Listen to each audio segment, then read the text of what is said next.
says live. Yep. Countdown just started. 3 minutes till showtime, and they can hear what we're talking about right now. All right, well, that's Can good. or they cannot? They can. Okay. So say all kinds of obscene things that you like, and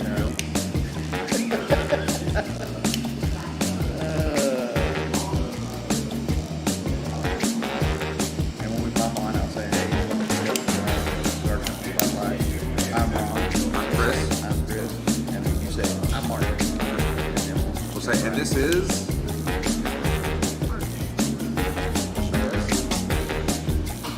All right, I'm halfway through my 30 different groups.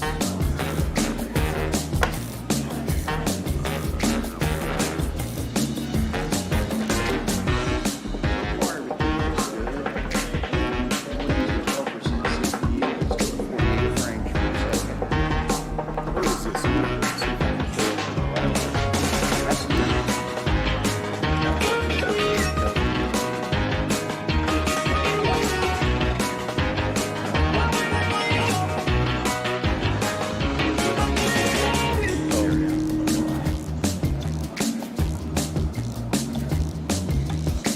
You know what's this is gonna go on Facebook? I just look it up on Facebook.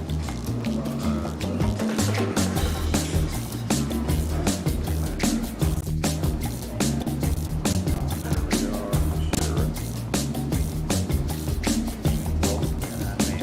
Mess something up. See here in just a minute.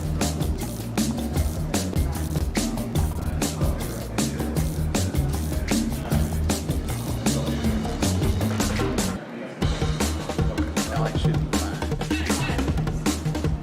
Alright. How much we got left? What's that? 59 seconds. Delson Lounge.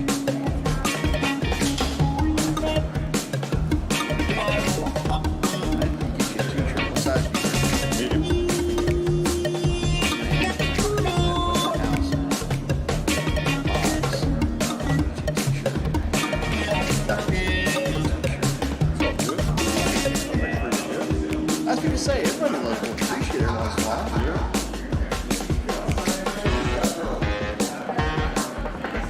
24 seconds.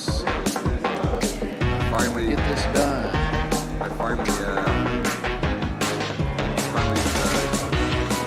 joined Goldie Cigar Club. The one that I got us in. Yep. It's like a charity.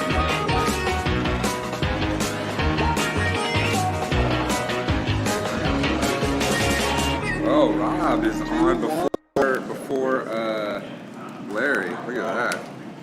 Wow, I didn't finish. Give me 3 seconds here. One, I'm two. trying to share it into my group. I know that. Welcome everybody to Cigar Company Spotlight. Tales from the Lounge. I'm Ron. I'm Chris, and our special guest. I'm just a dude that smokes cigars. Our special guest tonight is Martin Amaya. We met a couple of years ago here at Industrial at an event, and you know what? I've been meaning to have him on forever. He's got what I would consider a successful YouTube channel, and I follow him on YouTube. He does cigar reviews and was up to three shows a week, and I'm like, man, he's an overachiever. Yeah. Go big or go home. Go right? big. There you go go. There you home. go. Right. But I got disturbed because he posted a video last week talking about YouTube was banning him. And I said, God knows. And this was not the first instance I had heard of cigar company related YouTube channels being banned here recently. Cigar Roadshow was another one, and you had a couple. Yeah, we had Should I Smoke This? And even CO. CO, and I was like, what is the trend? Why are they doing this now? And it's just kind of crazy. And considering as unpopular as I am, I figured I will fly under the radar at least for a little while longer. So, plus I'm not selling anything or promoting anything, so that's the There you big go. deal. So let's talk about that first.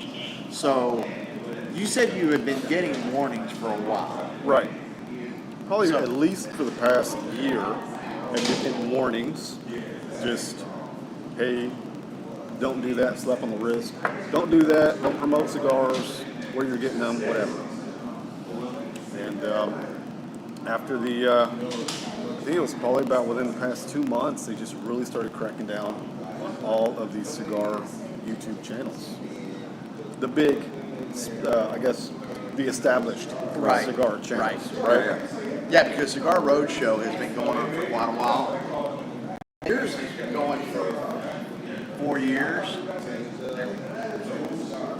Little adjustment there. Got to see a little more of my pretty face here. But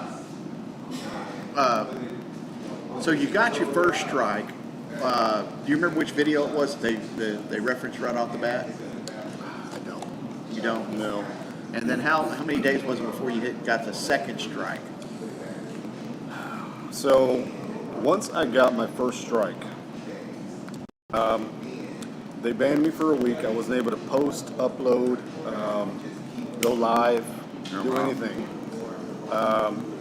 And this was already after there was a lot of channels they had gotten a bunch of strikes. So larger channels, much larger channels than I was.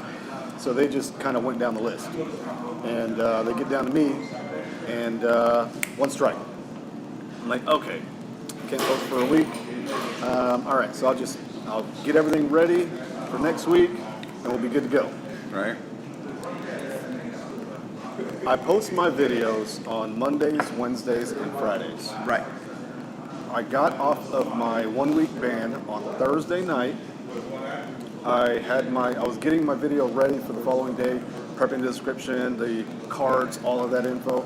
Right. Overnight, second strike. Dang it. Could not post. And I post about 11 o'clock a.m. Central Right. Standard Time. Right. I go to release the video, and they say, you got a second strike. You are not allowed to post. I'm like, well, goddamn. It was pretty bad. That's just crazy. And was the second strike just because you had tried to almost repost immediately? After No, your first it was ban, or- because I still had the existing agenda.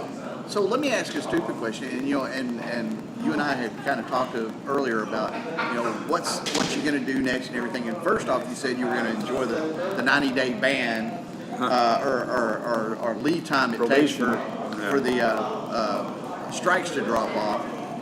But you also said you turned all of your cigar-related promotion videos to private, and really only that's left up there for advertising is the unboxings. And then they went and yanked your AdSense account. So we're talking offline. Google AdSense. I don't make a lot of money from the cigar review videos, but there are some videos on my channel that I'm not talking about cigars.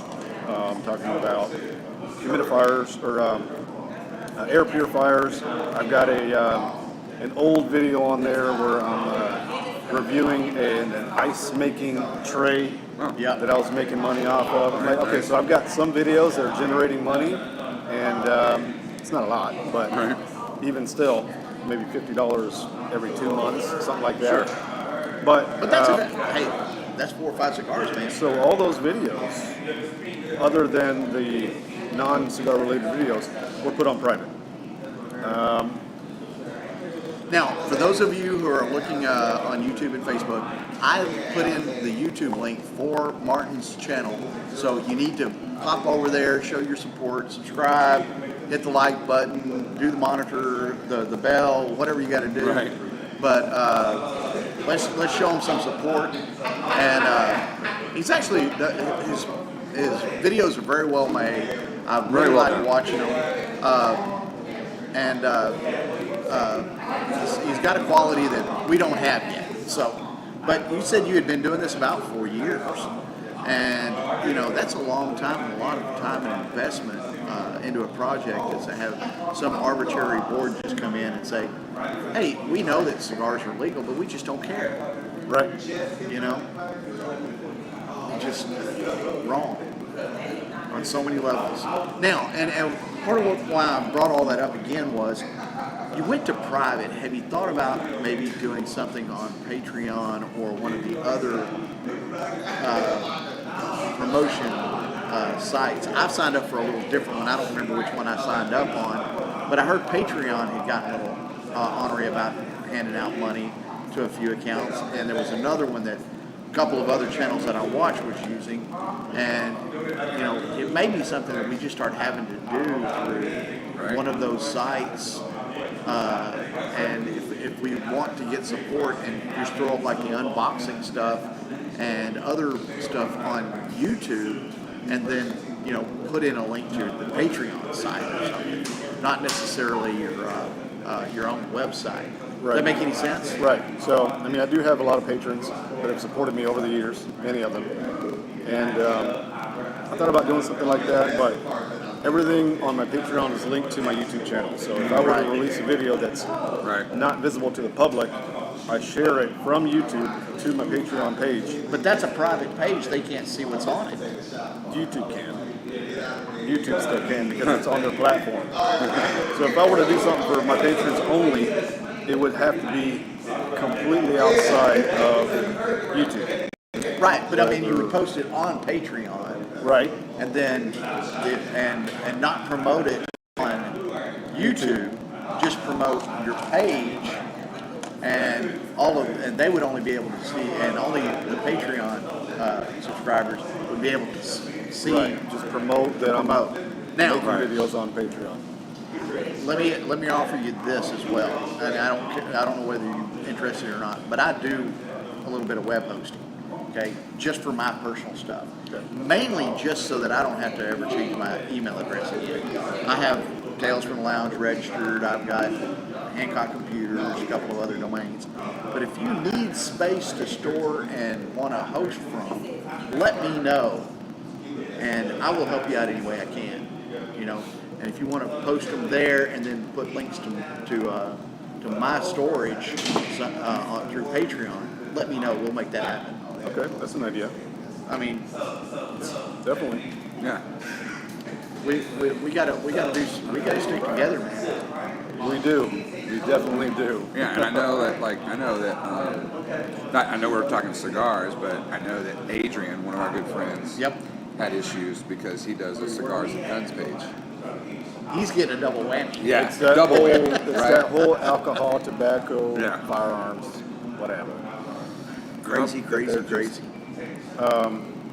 right now they're focused on cigars. Right. Eventually they'll start heading over to the dudes that are doing the guns and ammo, Yep. and then it's going to I don't be really. the whiskey And you know scotch. what? I don't want them. I don't care about the cigars and the guns and stuff. Just get off all the vape stuff. Let's do away with all the vape stuff. Do away with that first.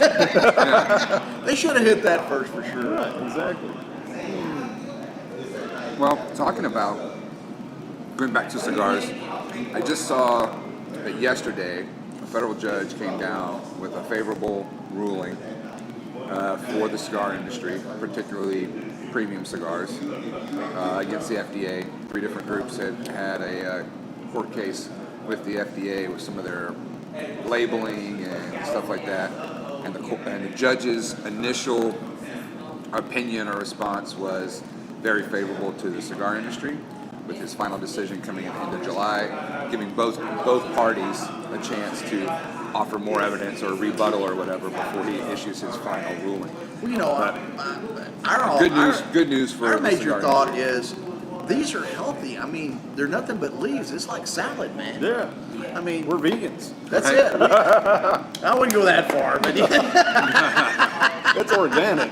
it is organic. It is. And there's no added chemicals, unless you're, and I'm not even sure if infused cigars, like acids, We don't know what's in that. we don't know what's in that, but we don't know whether it's just they're putting it into an environment where it absorbs that, or whether they're dipping it or what. But for the most part, hand-rolled cigars are chemical-free.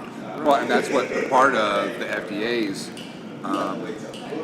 Failure argument was. Well, failure was that all tobacco has poisonous chemicals and additives into it, and the cigar industry that's not true, and you're trying to paint a broad stroke against it. The judge said that the FDA's rules were capricious and unfounded, Right. blah, blah, blah. Right. Bunch of fancy words. Right. Right. So Bunch of lawyer words. Yeah, bunch of lawyer words and everything. So that was a good. That was good to see that on there. So Chris Coulter said, "Hey, what's up? Good to see you on the show. Talking to you, Martin." And we got about, let's see, Rob's in, We got Larry 6 Adams is in. We got a whole 6 viewers. Well, a while ago we had up to There we 7. go. We had up But, to 17. and sharing out the way we do and everything, we may only have 6 or 7, 8 viewers here, but we'll reach about 1,200, 2,000 over the week. So it's not a total bust for Well, us. and we had up to 14 We or got 8 15, now. and then you readjusted the camera where you were more in the shot. We went down to 4. So. Just saying. I know, man. Just Nobody saying. wants to look at my ugly mug. Oh, but you know, the FDA thing is a great win, but we still have all these private companies that are dictating their social views Yeah. on us when it's really none of their business. You know, we're just out here trying to make a living. Well, some of us are trying to make a living. Some of us are just trying to smoke up cigars and drink scotch. But yeah. I can get down with that too. Exactly. But you know, the deal is, it's a shame there's not just a platform out there that will let people post their work and their efforts without being hassled. It's freedom And of speech. freedom of speech, exactly. And you know, and you and I talked about this as well. There's another YouTube channel that I follow, and this woman does debunking videos.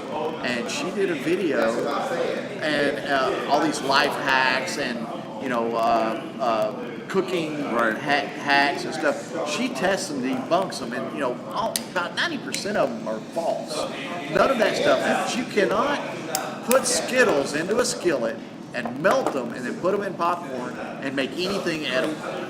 But that's what the YouTube video shows. Yeah. So she did a video a couple of weeks ago on fractal burning, and that's where they take you plug in a electrical cord, wire it to a transformer from a microwave, which bumps the amperage up to 2,000 volts, and then you put 2 points on 2 ends of a board, and it burns a pattern across the board, and it's beautiful.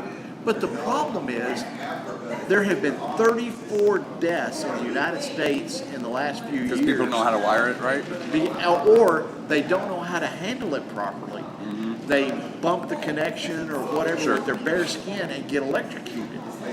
And so she posted a video of, and there was other videos that she also mentioned that, yes, this video is out here. It shows you how to do this, but it's injured people, it's killed people, blah blah blah. They pulled her video, violation of terms of service, but they have not pulled any of the videos that she referenced that are dangerous to the general public. Right. And it's just, you know, Well- the people who are running this deal have no clue what they're doing. It's just like the cigars or whatever that is completely legal. Yet, now granted, depending on where you sit, whether you think it should be legal or not, you know, you can look at ads on Facebook or whatever for the perfect crack pipe or for marijuana or whatever. Now granted, I understand in some states it's legal and where you sit, that's fine. Do you it's- have a big Facebook following at all? Not yes and no. I've got a lot of people that have been following me for years. Yep. That are on my Facebook groups and Facebook page. But most of my viewers are on YouTube.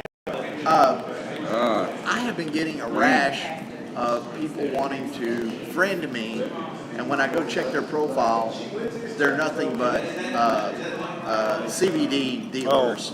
And I'm like, you know, and what is it, Credo or Creighton? And I'm like, I don't want to be friends with you. I mean, Well, and we've got Wayne Ferguson. Wayne, I'm not sure where you're from. I'm guessing California, but he says as of July 25th, yep.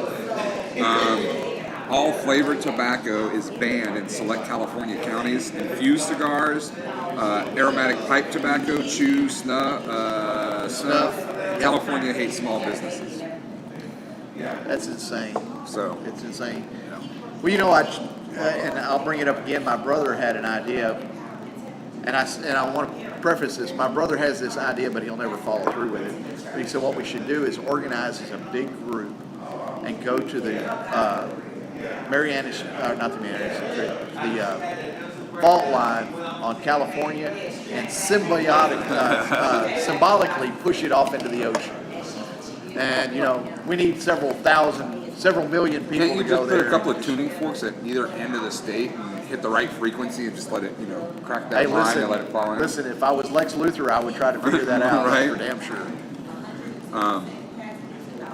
Yeah, it's just, it's great. I just think that they should just say that their infused cigars identify as candy cigars, right?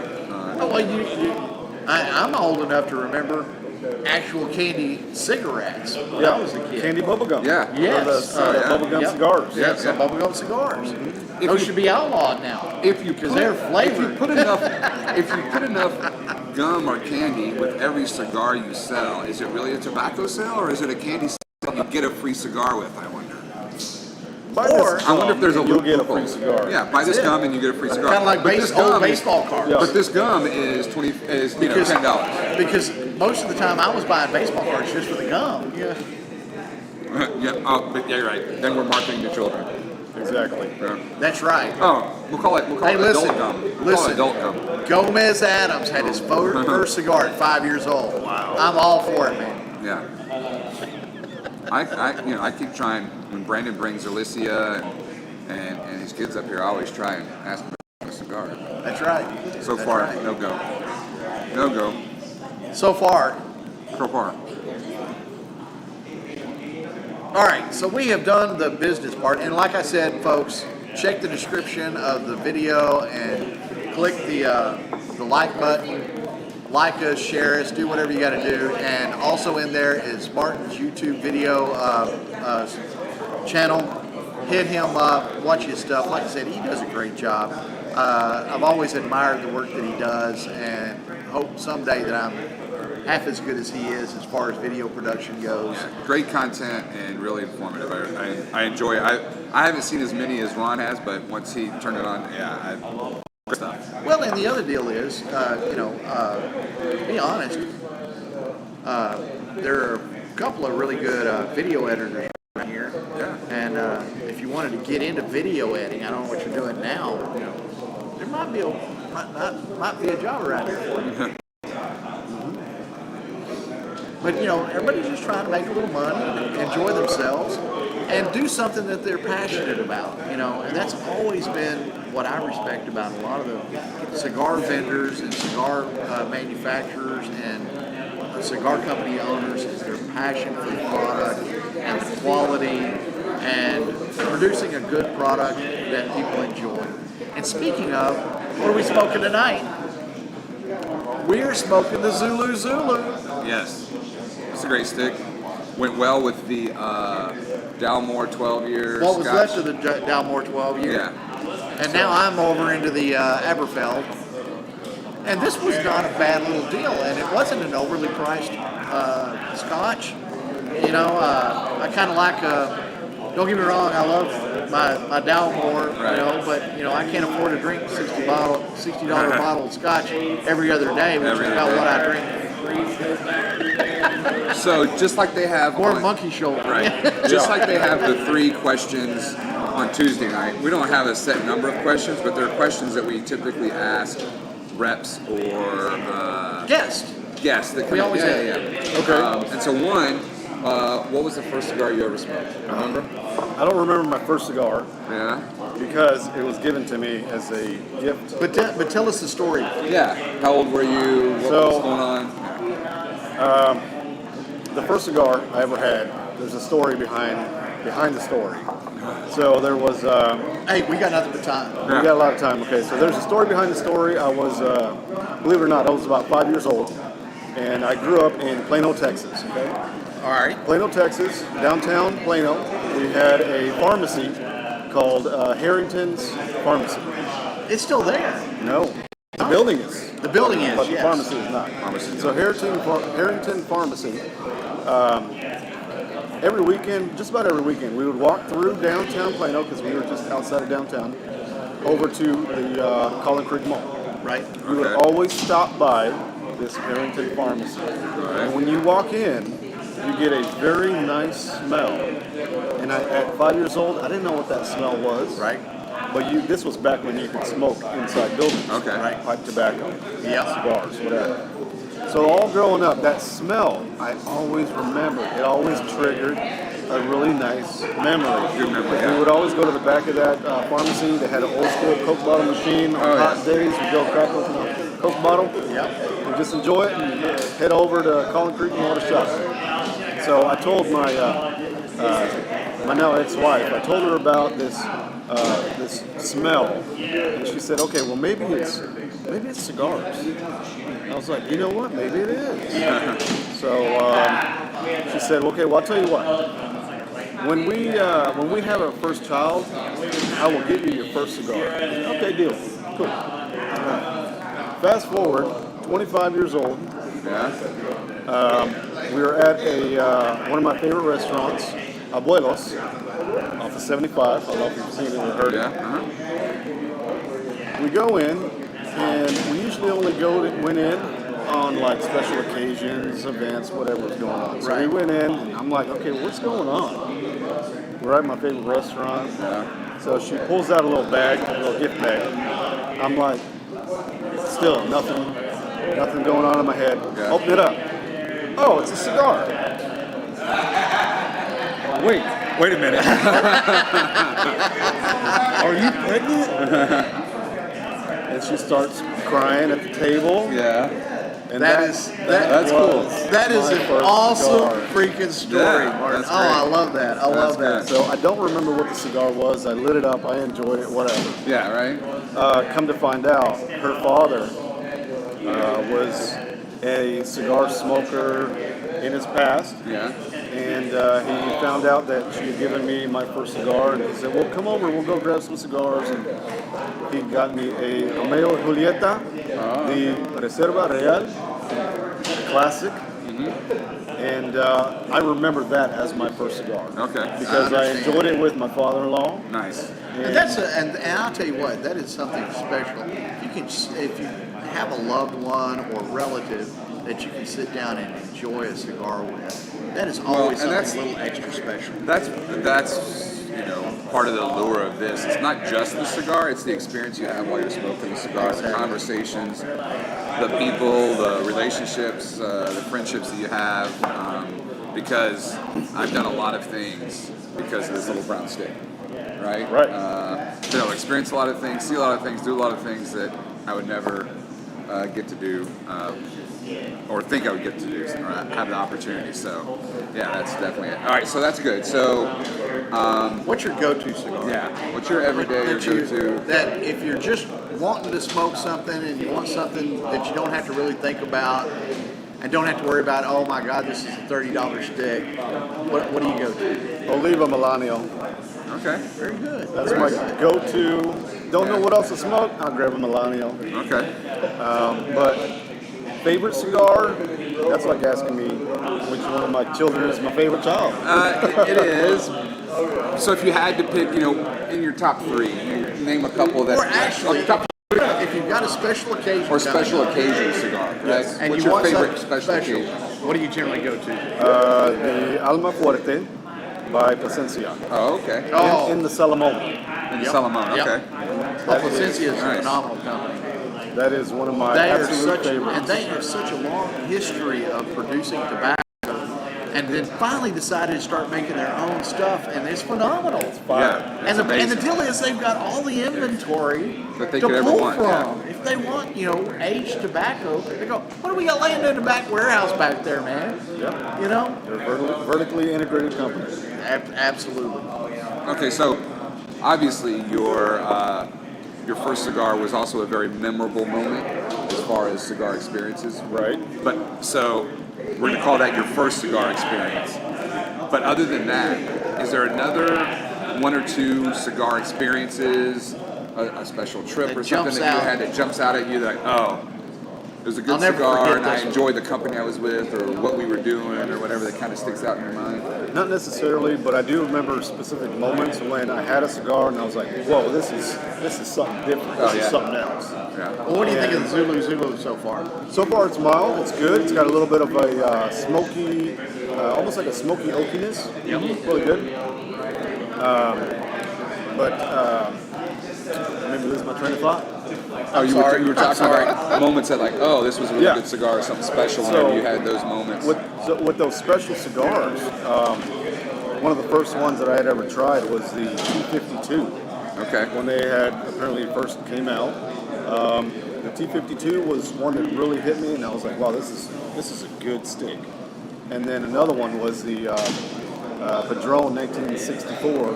Oh, okay. That I was like, hey, these are something special. These are something good. These are like something that I can't afford on a regular basis, but I'm gonna have me some when it's a special occasion. The one in recent memory that I was just like wowed by, now it's gosh, I guess been 2 years, was the Principal Cochon Blanc Black Gold. Yeah. And the reason is not only just the flavor profile of that, but it was the pairing that I had with it. And it was on Christmas Eve. I was over at Brandon Frake's house, sitting on the patio, and we were having a couple cigars. And he goes, "Oh, what do you think I should smoke with this tequila that we're trying?" He goes, "Oh, I'm gonna try this. I'm gonna try this Black Gold Cochon Blanc." So it was Socorro Anejo tequila, very nice sipping tequila. A little bit of vanilla on the nose and a little bit of chocolate hint on the palate when you hit your palate. So it doesn't really taste like a tequila, but it's really smooth. You sit there and drink the whole bottle. Anyway, so he takes a sip of that and then takes a puff on the cigar, and I hear this, oh. Takes another puff, another sip, and he's like, huh. Then he goes, here, I need you to taste, I'm not going to tell you what I taste. I'm not going to tell you what I taste. I need you to taste this and tell me what you think. He goes, because I might be crazy. Okay. Well, we know he's crazy, Yeah. but that's another story altogether. So I take a sip and puff on it, and I was like, is that peanut butter? Because neither the cigar nor the tequila has any peanut butter in it. Right. But when you mix those two together, it is like a warm, melted peanut butter Reese's cup on your palate.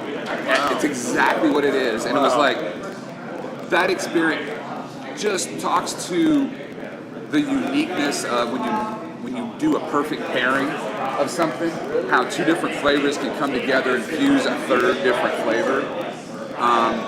And that's kind of that unicorn flavor, like, oh, I would love to be able Well, to and find the sad something thing like is, that. he only made what? It was only like 300 of those cigars. Yeah, there was only 300 per So it was, and we were like, so for a year and a half, I bugged Darren every time I saw him or I'd see him on Facebook. Hey, when are you gonna make more of those? When are you gonna make more of those? You gotta make more of those. You gotta make more of those. And finally, a couple months back when he was here, he had made some more and brought some more in, and I bought as many as I could, which were like maybe 7. Yeah. Yeah, not that many. But it was one of those unique things and terrific. So that's one of the ones that definitely stands out in my mind of a cigar experience or a unique Now, Wayne experience. says he's heard rumor that Fuente is actually going to open up a facility in Esteli. That'll be I interesting. haven't heard that yet. We'll see. Haven't heard that yet. I haven't either. Oh, and then Rick says that he's got some Great Wall of China cigars for us. Great Wall. Yep, I've had Great Wall Chinese cigars. Yeah. Have you really? I have. Where'd you get them from? So I got a buddy. He goes by the Soy Sauce Assassin. Soy sauce Soy assassin. Sauce Assassin. All right. His name is Tony. Does that mean he kills people with soy sauce, or he eats a lot of soy sauce? So leave it up to your. All right. Oh, okay. Open-ended interpretation. Open-ended. So my buddy Tony, I've known him for going on 3 years, I'll say. Yeah, it's been about 3 years now. And we met up in a Facebook group, very popular Facebook group, subgroup of a YouTube channel, and we kind of just ventured out and did our own thing. Right. So Tony's a very giving person to people that he is friends with. Right. So he knew of my YouTube channel. I pretty much started reviewing cigars because of him. I kind of asked him, hey, what do you think about reviewing cigars? Should I change my YouTube channel to kind of get this side going? He said, yeah, go for it. So over the years, he had sent me quite a few cigars, and he had sent me the Great Wall, Year of the Ox, the Great Wall, some other one that I can't remember, but he's sent me a couple of the Chinese exclusive cigars. You cannot get them in the U.S. The only way you can get them is if you go to China. Yeah. Yep. And bring them over. My cousin's girlfriend just came over from China and brought some with her to give to him. Yeah. So He's been wanting some. but- You're the Ox? Year of the I'm Ox. You're the Ox. So okay, Yeah. it was a good cigar. Yeah, oh, good. Well, I'm looking forward to it then. So these cigars, I am getting one, right? No, well, I don't know. Rick's got to send it to Hey, us. Rick, I mean, come on, man. Help a brother out. with it being a Chinese cigar, Yeah. it has its own profile. 'Cause, I mean, you think Yeah, about of it. course. Nicaraguan cigars, Dominican cigars. Yeah. You even got on cigars. Chinese tobacco has a very fruity, almost Scotch fruity note Really? from the cigars. Just the tobacco, the way it's grown, fermented, whatever. The Well, different you know soil, what? I was environment. going to say, that, yeah, that, exactly. that yeah. makes perfect sense because of the lotus blossoms that go there and that type of soil. I could see that very easily now that you bring that up. That's interesting. They do have their own profile. It's an interesting cigar. Kind of like when you have the forbidden fruit over in Cuba, you've got your Cuban tobacco that people swear by. Yeah. It's got its own profile. Have you it's been like- to Cuba yet? No, I know you have. Do you want to go? I'll go to Cuba. Yeah. Okay.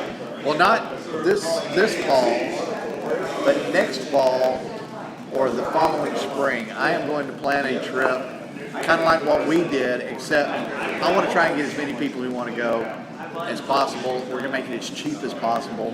You pay for your plane flight, which plane flights, last time we went was only $360 round trip. Yeah. And we found an Airbnb that we stayed for 4 nights, and it cost each of us $105 for the entire 4 nights. Yeah. So, you know, you're at $500 and you've got your plane fare and your lodgings covered. And the rest of it is just whatever you want to eat and drink Yeah. and bring back with you. Right. Yeah, I probably spent more on cigars than I did on my accommodations and airfare. Oh, yeah, I bet. Yep. Because while they want you to only bring back so many, they don't really check your luggage. They don't care. To be They honest, don't. they really don't They care. really don't. You know, as long as you're not trying to bring them back to sell. Right. So I'm looking forward to doing that again. And I'm hoping instead of just 5 of us going, we'll get 10 or 12 of us to go. We'll rent a couple of Airbnbs and just have a great time. And, you know, plan on spending a week, you know. We can do it. Heck, by next fall or the following spring after that, I might be living in Belize by then, so you never know. Oh, fuck you. I'll just take a little boat over and come visit you guys. I tell you what, if you take a boat, I want you to row it, motherfucker.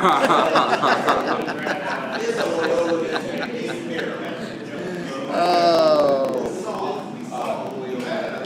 Speaking of which, this is my last show for a month. That's true. I got to make sure I hit up Rhonda for the rest of the month. Yeah. She'll be my guest host. Alrighty. I may have to pull you in as guest There you host go. every once Do in a that. while, man. Yeah, why not? I ain't doing nothing. Wednesday night, come on over. Sure. And normally, what happens is we were doing the shows at my house over in McKinney, and you show up around 6, and I feed you. Dinner. I'll cook dinner, and you know it's nothing fancy, but you know we have pork Mac and roast, cheese, fish sticks, you know, ramen noodles, but peanut butter and jelly, Jello.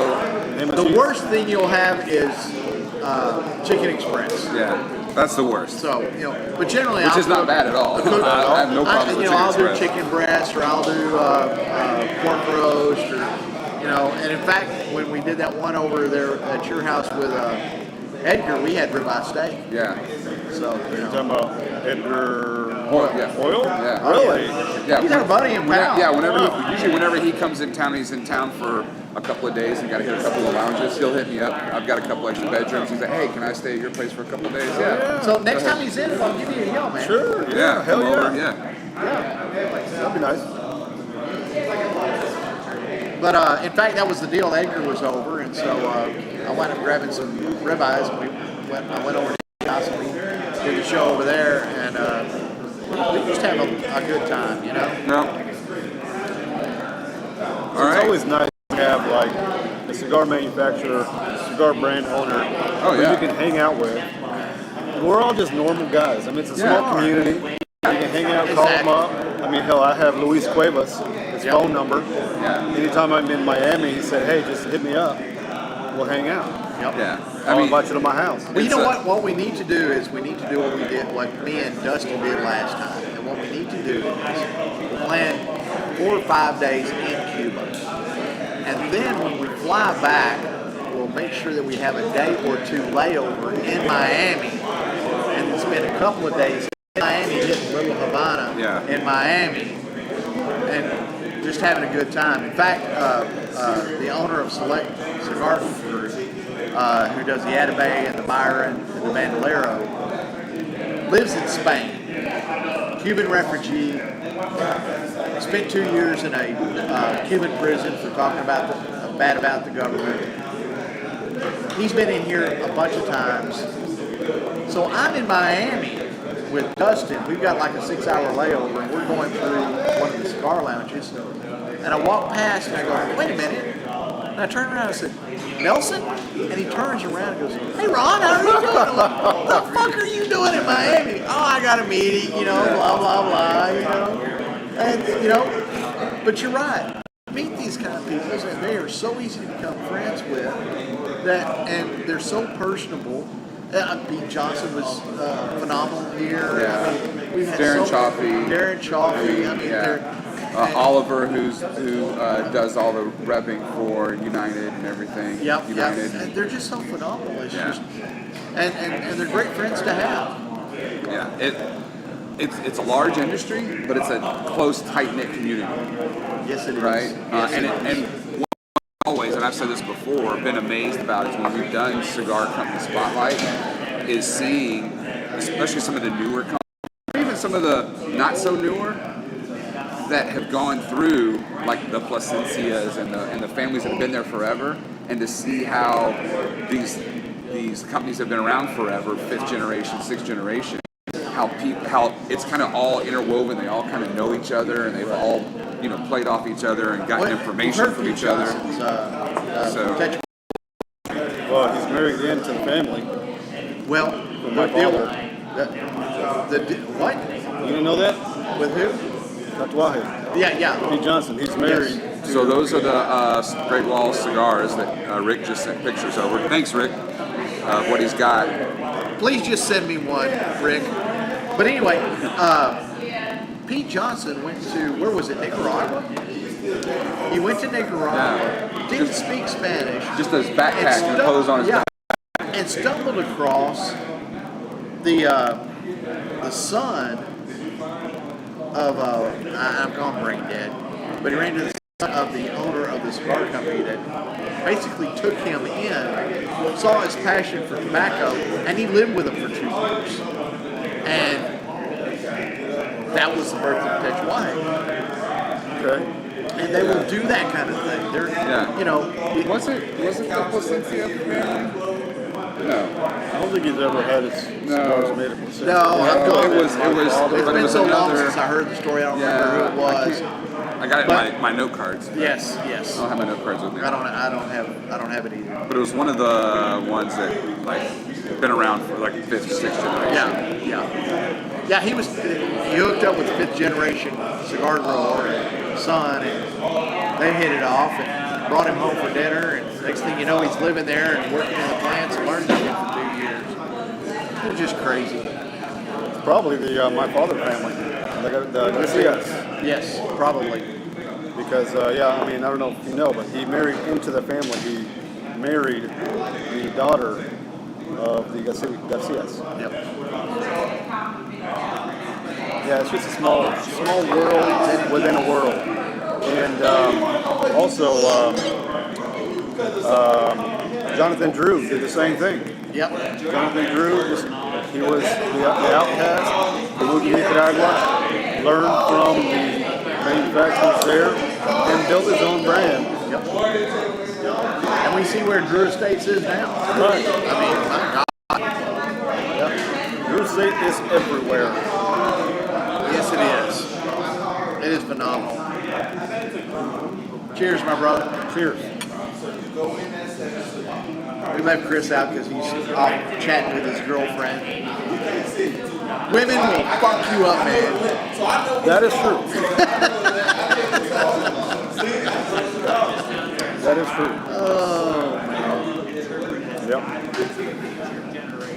So we talked about what's your favorite cigars and what your go-to and stuff like that. And a couple of stories. What's your favorite lounge to go to?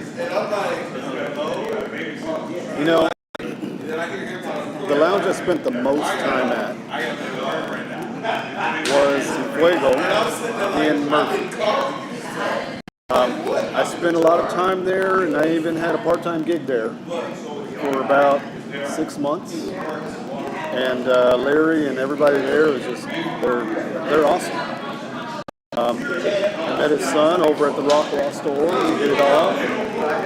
They're just a very welcoming family, and the environment that they have there. Because when you go into a lounge, you want to feel. First of all, when you walk into a lounge, you want to feel like, okay, this is home. Yep. You go in and you have the lounge chairs. You have very dim lighting. You have the brick walls all around the building.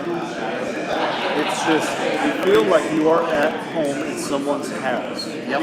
That's what I enjoyed about that lounge. You know, the interesting thing, that is why Industrial's house stick is called the house. Because they wanted to represent their home. This is their home away from home. And this is the only cigar lounge that I know of that is open 365. They are open on holidays. They have adjusted hours for those holidays. Of course. But if you get tired of hanging out with the fam on Thanksgiving Day and just need to go have a stick somewhere, you can show up here about 3 o'clock in the afternoon and they are open and they are ready for you to just kick back and relax. Yeah, on holidays a little bit shorter hours. You know, either afternoon But you have or they to close play up. out, You yeah. got to play out. Yeah. Right. That's awesome. I didn't know that. Oh yeah. Now you do. So I expect to see you here more often. And if you're going to be here on a holiday, ping me. I'm just 10 minutes away. And I always have something to drink in the humidor or in my locker. And if I don't have a stick for you, I'll be surprised. Yep. Yeah, believe it or not, well, you know this. The first time we actually met up was here at a Portello event. Yep. And you had given me a Casa Turin. Casa Turin. Yep. And it was a exclusive to this lounge, Lancero. Oh my Was it God. Casa Turrent, Pete Johnson? Oh my God. I gave him an old, and that was an Acreaholic blended cigar. Really? Yes. Okay, let me say this, and I'll say this. I'm not a fan of Mexican San Andres cigars. Oh. What? I am not a fan, but let me say this. Over the past year, I have distinguished what I do and do not like from Mexican San Andres. If you are a cigar maker and you say, oh, I have Mexican San Andres because it's the most popular tobacco right now, and you wrap one on there, it's not fermented well, it's not aged well, it tastes like shit. Right. Exactly. Okay. Yeah. Exactly. It tastes like shit. Yep. Okay, for me, Mexican San Andres, if it's not fermented well, will give you a very distinct cigarette smoke smell. And that is a big turnoff for me. Yep. Anytime somebody's smoking a cigarette, I'll walk away because I do not like the smell. It's just like if you take the best ingredients, but you don't mix them right, it's going to be a shitty meal. Or if when you're talking about tobacco, if it's not fermented properly and long enough, the ammonia and the bitterness is going to eat you alive. Yeah. But Edgar, It could be perfectly grown and you could do all that right, but if it's not fermented right and aged properly, done. but that's the problem with a lot of companies is they're throwing them Rushing production. They're rushing production. They're throwing them out 18 months after they've rolled them. They haven't had enough time to ferment. They need another 6 months in your own humidor just to get them smokable. And what kind of product is that? So with the Mexican Sans, because it's the most popular tobacco right out or out now, whatever. At one point in time, the Connecticut broadleaf was in the same position. Everybody wanted the Connecticut broadleaf wrapper. You'd see that in every single cigar, And but it was and not that is- aged properly. Exactly, and that has been a huge problem right now with the whole COVID thing. Was the Connecticut wrappers became scarce, and everybody who was trying to get them for their cigars were just out of luck.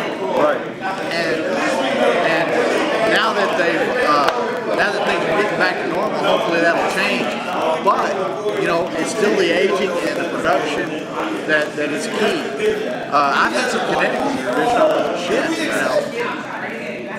Some people forget cigar lounge etiquette rule number 2: don't be the loudest guy in the shop. Right.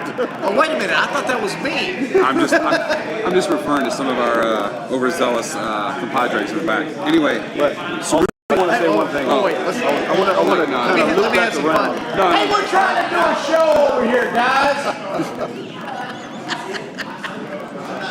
now they're gonna talk louder. You've seen my channel, Oh my right? goodness, hold on. Yeah. You've seen, I yell at the freaking lawnmower, dude.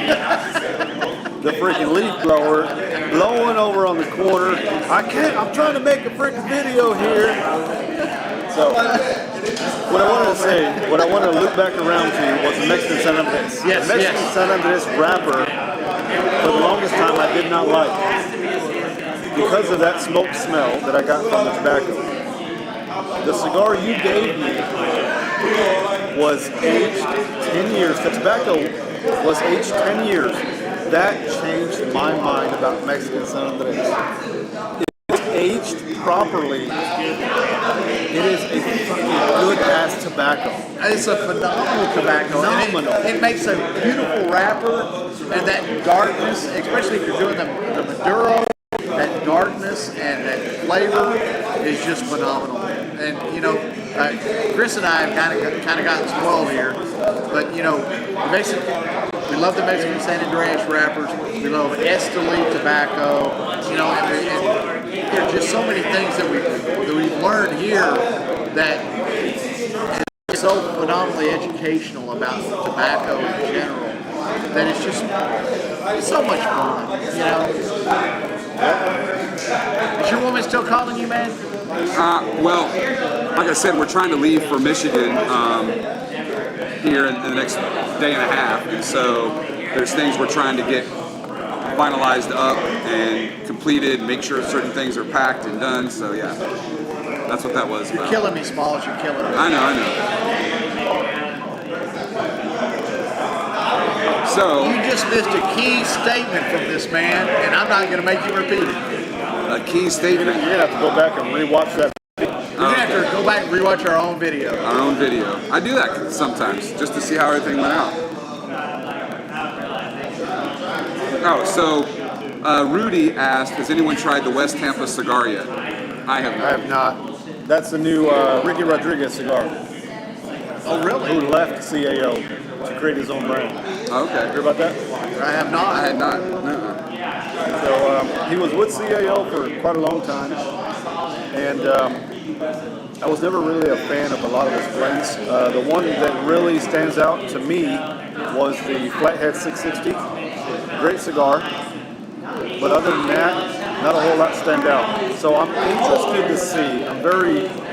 I'm gonna seek that cigar out. When I find it, I'm gonna buy it right off the bat. But I'm not the type of person to go out and search for a cigar just for a cigar. Right. So if I see it in the humidor, I will buy it. I will try it out. But Well, I noticed, and I'm going to tell on you here, you picked up a few sticks earlier, I did. and you picked up the Purple People Eater. I did. You have to ping me and tell me how you enjoy that. Okay. All right. So don't wait a month to smoke that for I me. mean, I can't review it, so No, but you know what? so I tell you what. I tell you what. Let's plan on this. One day next week, let's you and I get together, and we'll both smoke the Purple People Eater, do a live stream like we're doing now, Okay. and we'll just have some fun and talk about the cigar.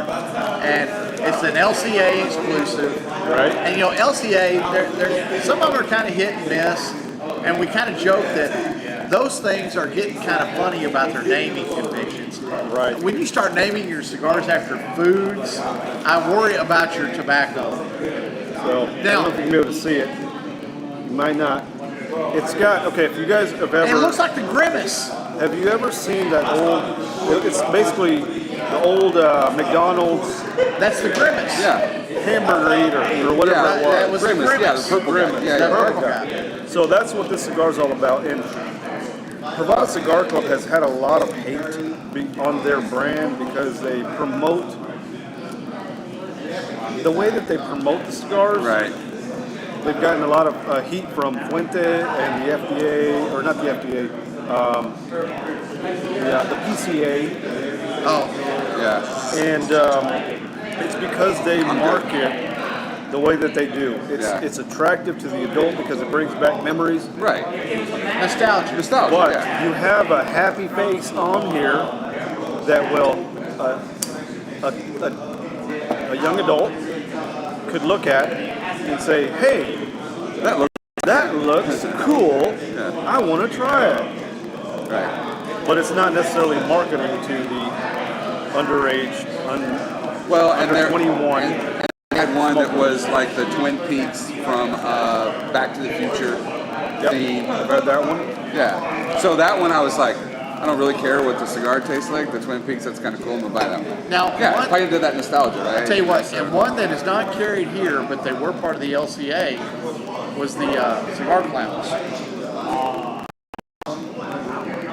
They do, I think I've got one in my locker. I'll give it to you before you leave. But Cigar Clown is actually out of New York, and all of their cigars are dedicated to famous clowns. One called the Ron. You know, I'm Ron, and tribute to Ronald McDonald. And so, you know, they, and it was actually a really good smoke. And I bought a bunch of them. First of all, because it was the Ron, and the other was because it was a good cigar, you know. Nice. But you know, that's another thing him and I tried to do research on is when they do cigar companies and they have their branding, we try to research what is the meaning behind the label, you know. That's And a lot of times that when I do reviews, I try to use that as a key topic. Where did the cigar come from? What's the story on the tobacco? How did they come up with this whole theme of this cigar? There is way more time and effort that goes into that process of coming up with the brand name, the color, the design, than the average person would ever imagine, yep. right? And we have fun doing that research. Yeah, no, You know, I it's enjoy just- I enjoy the symbolism behind, you know, the logo and everything. I mean, even industrial, right? They're not a cigar maker, right? But you know, the 6 points, you know, the octagons that you see all over the shop. If you just walked in here and didn't know, you wouldn't know that there's a purpose behind it, right? Each of those 6 points stands for each one of the family members who's an owner of the lounge. Pops, Brandon, Andrew, Nate, Begley, and Ollie, right? And then the other interesting thing is each one has their own specialty that creates the whole atmosphere of industrial, right? That's awesome. Ollie and Begley do all the event promotion and the decorations and stuff, right? Brandon does the marketing, Andrew does the membership, right? Nathan does the ordering and everything, and then Pops is, you know, the figurehead and everything, kind of oversees overseer of everything. So they each have their own job, and the synergy between everyone is just amazing. But if you didn't know that, you'd be like, oh, there's a bunch of bolts in here, okay. But even look here, even on the shades, look, Yeah, 6 you're points, right? And you look on the lockers, the lockers are six-headed, yeah. So they're Attention to detail. yeah, attention to detail, right? And so, and again, for me, someone can say, this is a good cigar, smoke it. But if you say, this cigar was aged 12 years and the inspiration behind it was, and you tell me the story behind it, I'm more likely to pick up that cigar and smoke it because I know the time and thought and effort that went into it. I know the story behind it versus, oh, here, just try this, Right. right? Here, So- have a Rocky Patel. yeah, or whatever, yeah, just because of a name brand or whatever. Yeah. So, You nod your head, but you know what? And when I first started smoking cigars, I smoked a lot of Rocky So did I. Patel. So did I. I did too. Because I didn't know any better, you know? I mean, I still like the 1990. yeah, I mean, there's Yeah, some of the And there are But- some decent ones. honestly, after having been for so long, there are a lot better cigars than some of the cigars I used to smoke. Oh yeah. And a Well, lot you know of the, what? And the exploration and the discovery of new cigars is really part and parcel to what I love about cigars. You know, I don't want to smoke the same thing every day. You know, and you have people who do that. They've got their go-to. They buy them by the case, the boxes by the case, and that's all they smoke. And you know what? They're missing out on the greater experience of Right. cigars, and that's why people like us who do what we do, in my opinion, have a much better understanding of the cigar experience. Well- am I wrong in that? no, and I mean that's why I like doing this. Not only to help share the knowledge for people who don't have time to go do all the research that we do, and sometimes some weeks I don't have the time to do the research as much as I would like. But I want to be able to share that knowledge because, again, it makes me appreciate the cigar, the culture Well, that yeah, much especially better. when you do somebody like Placencia, Yeah. who's been, doing cigars since the 1800s, and finally start doing their own production. Yeah. And once you learn that story behind all of that, you're like, holy crap! Yeah. You're more appreciative of the product. Yeah, no, it's amazing. So what I've been, I work for a fairly big company, and there's a lot of people that I've come across that have come up to me and say, "Hey, you smoke cigars?" Well, yeah. No. It gets around. No, I smoke a lot of cigars. It gets around. As soon as Yep. one person knows, they'll go to their cigar smoking friends, coworkers, and they'll come up to me. I had two people come up to me the past week and said, one lady, she comes up to me, she's like, "Hey, I got a picture I want to show you. It reminded me of you." It was a mobile cigar lounge that is here in DFW. Oh, and travels around, yeah. I've never heard of it, but she said, "I saw this van and it reminded me of you." Today I had a guy, I was coming back from lunch. He's like, "Hey, you smoke cigars?" I said, "Yeah, I smoke cigars." He's like, "I like cigars too." And I was like, so my question to people now at work, where people I come across, I ask them, do you smoke cigars or are you a cigar smoker? Right. Because if you are a cigar smoker, you understand Yeah. what I am, what Yeah. I feel about cigars. If you enjoy cigars from time to time, I appreciate you because you share an interest with me, Yeah. but you're not a part of the culture. Right. And I feel that if you're part of the culture, you have more of an understanding of why you enjoy them. And I've stolen this from Dave on many occasions, but this is the great equalizer. You come into a lounge, you're smoking cigars with somebody, nothing else matters. It doesn't matter what your politics are, your religion, or anything like that. You're all just trying to relax and have a good time. And that is such a key thing. And I have stated that if we could get all world leaders in a cigar lounge smoking cigars together, we would have world peace in That weeks. would be world peace. Yeah. We would have world peace in weeks, And- not years, yeah. weeks. What you described, though, just made me think of something. Like, there's nothing wrong with a good cigar that just same flavor profile throughout, right? Nothing wrong with it. But what you're talking, so that's a person who smokes cigars versus a cigar smoker. Aged tobacco, deeper, richer flavor. The flavor profile as you smoke it kind of tends to change a little bit and everything. Really deeper understanding of the culture of the cigar process. And there's nothing wrong with either one, right? But there is a deeper knowledge, a deeper appreciation of that one that has been aged and that time and attention has been given to it. Well, you know, and I'm going to jump into a story I shouldn't tell, but I'm going to tell it anyway. But we talked about Oliver. Because he just likes to hear his voice. That's true.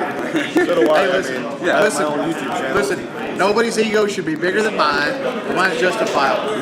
So, but Darren, not Darren, Oliver came in about 3 years ago, and Oliver used to buy up old cigar estates, and he would buy older cigars that were part of estates that were being sold off. And he lived in Vegas, and he would sell them to people looking for something different. He brings in cigars that he can't sell because they don't have the bands on them, but he brought them in the box that they came in. And he started handing them out to just people that he knew, and he gave me one. And the cigar was 139 years old. Yeah. Wow. Yeah. And I smoked that cigar to the point that I really needed a roach clip to finish it. But it was so phenomenal, and it was such an experience. Yeah. And to experience something like that as an average cigar smoker is just non-existent, you know. And so, you know, those special events like that are just something that you look forward to. And no offense, but anyone who likes infused cigars mainly, I would never give a 139-year-old cigar to. Oh no. If you're smoking Ansons on a regular basis, you don't get 139. I'm sorry that you just, maybe I'm being a little biased there or judgmental. but no, I'm not doing it. But hey, listen, we're in agreement. If you're smoking a Gurkha or an Acid, we don't want to talk to you. Well, and I'm also in agreement that if that's what makes you happy and have a good experience, No. Yeah, more yeah, power yeah, to you, yeah. right? Because every But palate you know, I is keep different. picking on it. I keep picking on him because we have not covered Gurkha yet. And sometime before the end of the year, we're going to have to cover Gurkha as a cigar company sponsor. Don't count me in on that. I think I'm gonna be sick that day. I'm gonna call out sick. Actually, I have. I'm gonna have COVID that week. So a buddy of mine who I used to work with. Hey, maybe I won't taste it. Yeah. There you go. So a buddy of It mine will take COVID to make you smoke it. that I used to work with in consulting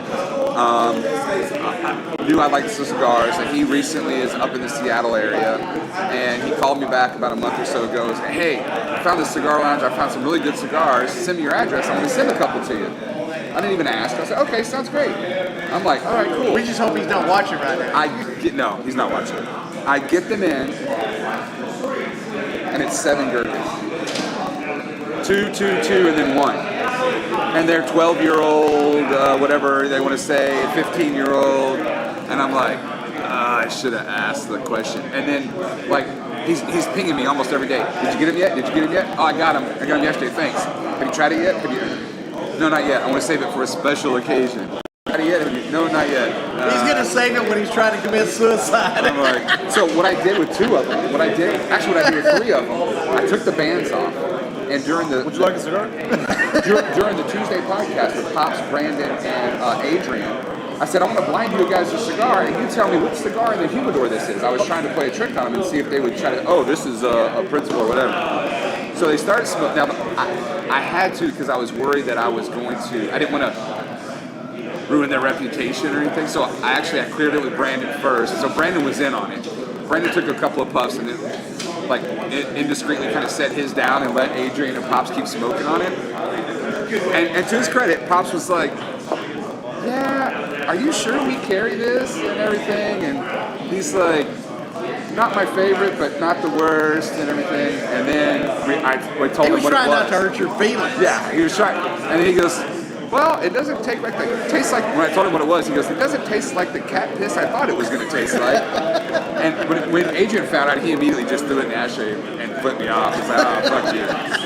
But anyway, so yeah, that's how I got rid of 3 of them. I still have 4 left, but that's how I got rid of 3 of them, playing a little practical joke. But to their credit, Pops did identify that it wasn't in the humidor, and that I was. That's good. Yeah, yeah. That is good Yeah, that you yeah. can actually identify what you're smoking. Yeah. Because if you can taste Oh. a cigar, You got to tell the Nelson story. Oh, so on my blend that I let him try. Yes, yes. So a year, well, almost 2 years ago now, Edgar came in, did a blending exercise. We had a couple of wrappers, a couple of binders, and some fillers. We got to make our own cigar, and then we could order how many we wanted. So I got 60 made, and Brandon helped me make a band for it. So I have a limited edition special run of 60 cigars, my own brand, my own blend, and everything. So I numbered them all, put them on there, and it had just so happened right after I got those in, Nelson was here a month ago. And I was like, We're talking Nelson Alfonso. And yeah, to be honest, he's the king of cigars, the right? king of cigars. Amazing palate, right? So I was like, I told him that I did this, and he said, oh, you're gonna have to wait just a minute, Whitney. So he said, I want to try it. So he tried it, takes 2 puffs, and he goes, the wrapper is this, spot on. Doesn't take another puff. He goes, the binder's either this or this, and I think it's this. Yep, spot on. And then he says the filler, 2 different leaves. He was right, and he named both the leaves that were in the filler. That was after 2 puffs. And then he went on to smoke a little bit more of it and identify. He doesn't really identify flavor. He kind of identifies the tobacco. So he's not like chocolate or woodsy or some of the things that people commonly would do, but he was saying, he liked the flavor of it, taste of it. He did say it needs a little bit more aging, like another 2 weeks or 3 weeks, but the way he was able to do that, and I was just like, wow, here's Nelson Alfonso smoking my cigar, giving me constructive criticism, and saying, you know what, hey, for your first blend, this is a good cigar. wow. So he smoked it, Oliver smoked it. I gave one to Pops and all the boys, and they smoked it, and they liked it pretty good. So yeah, I was like, all right, that's cool. Yeah. And it wasn't a bad smoke. But Edgar brought in some decent tobacco. And what was interesting was it basically had like a sushi list, and you would say, okay, I want this for the binder, I want this for the wrapper, and then I want 2 leaves of this and 3 leaves of that for the filler to produce a cigar. And like Chris said, there was 3 or 4 people who had almost the exact same blend because of the limited tobacco. But to do that as an exercise was so phenomenal. It was so much fun that I'd love to do it again. I don't mind doing that. Now, They're going back to- going to do that again here, and when they do, I will hit you up. Make sure that you get a ticket. so I don't know if you know, but Noel Rojas does something similar to that. Yep. So he's got his own special box where he has a cigar completely wrapped in one specific tobacco, and he'll have you smoke it to kind of pick flavor notes that you get of that tobacco. Right. You'll have another cigar that's made completely of another type of tobacco. Leaves Now, is all he throughout doing the a whole plant. cigar, or is it a whole cigar? Now, what we've done, we did the first time Edgar came in and did this. He was supposed to bring little cigarellos of each leaf. And he actually brought probably a Toro cigar for each one. And there is a picture of me with 4 Toros in my mouth doing the tasting. But for this, they brought in cigarellos so that you could smoke it without having to waste a whole bunch of tobacco. But doing a whole cigar that way, it would be great for picking out the notes, but I would be worried about wasting all that tobacco, man. But that's the whole part of the experience. So love the it. way I love that the way that if I can find a box of these, I will buy it because you experience. This is one thing that I've always wanted to figure out. there are specific notes that I get from tobaccos. I would like to know what tobacco that is. Yep. There is a specific Nicaraguan tobacco that I will get peppermint from. I don't know what it is, And you don't but know it's which farm it's Nicaraguan coming tobacco. from. You don't know which farm it's coming from and what leaf it is. Right. But you want to. I want to. So Yep. the way that Noel does his box, you will get to smoke a specific tobacco from a specific region in Nicaragua, so that you can pick out the notes. So that when you go and smoke another cigar, you're like, whoa, this is from Ometepe. This is from Yep. Esteli. Yep. I taste some Esteli in this cigar. So it's like you've got different growing regions in Nicaragua. And Right. ultimately, he will have one cigar. And if you can pick out what growing regions are in this cigar, he does something special where you get like a plaque or a certificate or something Right, right. showing that you know what a cigar is blended from. Have you thought about taking the tobacconist course?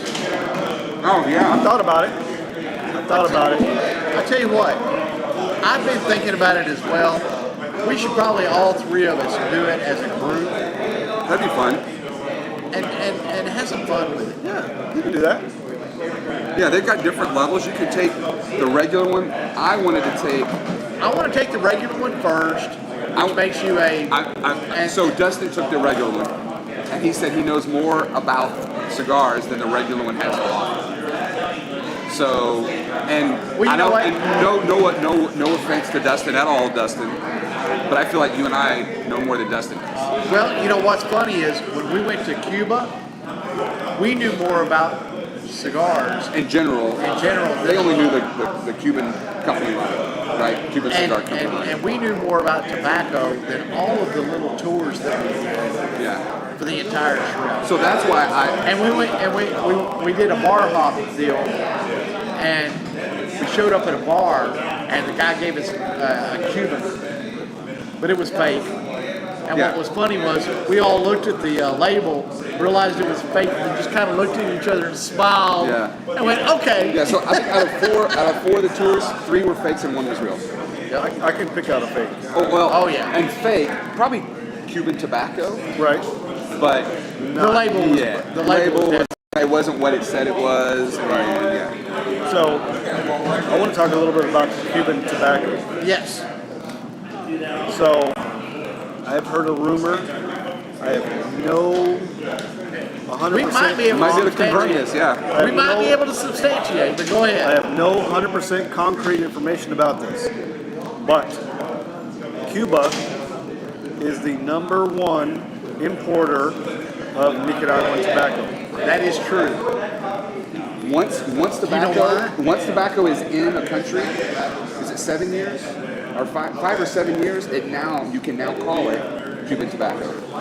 And the reason that is true is because Cuba is not able to produce enough tobacco. I knew that. Keep up with demand. I knew Well, that. and on some of their premiums, some of their higher end cigars, you know the rapper you were talking about earlier that you're not a fan of sometimes? San Andreas, they bring in a lot of San Andreas too. Yep. All right. Yep. So that's one topic I want to talk about. Second topic. You told me a That's it. story. Go ahead. You told me a story 2 years ago. Okay. You were in a famous factory in Cuba, and you saw something that you don't think you were able. That was You were Dave. supposed to see. That Yeah. was Dave. Yeah. I'm telling this. The story was from Dave, and you're right. He was in a place that he probably would, and the only reason he was there is because he was with Nelson Alfonso at the time. Yeah. Who's royalty who can go and do whatever he wants to do, basically. And yes, that is true. He was in an area he probably wasn't supposed to be in, and they had a wall of boxes to fill for different brands, and they were filling up the boxes out of tubs. Of the same cigars. And they were just filling up the boxes out of a tub, and it didn't matter what it really was. And they were banding it with branded. With different brand. With different and brands. with different boxes. On different Same blend and everything, but here's brand A, here's brand B, here's brand C. You know, here's the Corona brand A, here's the Corona But brand B, here's I probably the. didn't tell you the funniest story. When we went to Cuba, the last event we did, the guy, it was a food and cigar tasting pairing, and the guy running the event was a manager at a rolling factory in Havana. Okay? And he made a comment that the wrapper adds nothing to the flavor of a cigar. Now, Now that's the right face, but but when you actually go back and analyze what he has to say, if it's all Cuban tobacco or the same leaves, and you're then using it for and in essence, filler, binder, and wrapper. same leaves, then yes, the wrapper doesn't add that much to the flavor. And that's the kicker. So when you got all these manufacturers coming out with a cigar that's the same blend, you wrap a Connecticut around it, or you wrap a Maduro around it, you won't get very much difference from it, but you will get a little bit of a distinguished flavor profile from it. Sometimes the subtleness, Yeah. and especially the smaller the ring gauge, the more you're going to get out of it. Right. Now, But you know, that was the kicker because see, Nicaraguan tobacco for your filler and binder, and you throw a Mexican San Andres wrapper on it that's been properly aged. That wrapper adds so much. It can add up to 40-50% Yes. flavor yeah. to the tobacco. And what we were talking about on the importing of tobacco to Cuba, Wayne said that Padron sells about 40% of their tobacco to Cuba. They let it sit. I think I've never doubted it's either that. 5 or 7 years. Once it sits in a country that long, it is now considered that. So Cuba could sell it to Nicaragua. Nicaragua had sit for 5 years, and now it's Nicaragua tobacco, even though it was grown and over there, Fermented. or whatever, But once it gets over there and sits for so long, and I think it's 5, it may be 7 years. But number one, you got to let it sit for that long, and now you can call it Cuban tobacco. See, because when I first started smoking cigars, I enjoyed cigars. I wasn't really into the whole knowledge of it Right. until about 4 years ago when I started my YouTube channel. Sure. That is when I started to really hone in and hyper focus on cigars. So when I started hearing about that Cuba was the #1 importer of Nicaraguan tobacco, it was like a no-brainer. I was like, okay, I understand that. Well, and not only that, but since they do have a shortage of their own, they can't grow enough now. And why? and you look- and you- why is that? And you go back to I want to say it was the late 90s, early 2000s that really the quality of Cuban cigars really started to take it down a couple spots. And now you buy a box of 20 or 25, 5 or 7 of those are unsmokable. Where back then maybe you get one that was unsmokable, right? But so my question is it because they're just going out there and buying all this stuff and maybe just trying to force that production so fast? It's the quality of the rollers. Quality of the rollers. It is. Right. Because they're only paying $25-30 a month. High turnover rate. Yeah. Yep. And they're rolling them way too tight. And in fact, the regret I have going to Cuba was I didn't take a perfect draw to it because about half of the cigars I bought that were Cubans were way too tight, and I needed a perfect draw tool to get some draw out of it. I couldn't smoke them. All right, we're well over time. We're almost at an hour and a half, but it's gone by great. We're gonna skip the shameless plugs tonight, All right. because we had a great special guest tonight. But I want to thank everybody for showing up tonight, And and I might try to join remotely over the next 3 or 4 weeks while I'm out please pop in on and vacation, working from Michigan or be wherever I'm stupid, at. and say all kinds of crazy shit. All right. But I want to thank Martin again. And Yes, don't definitely. forget, guys, hit up his channel.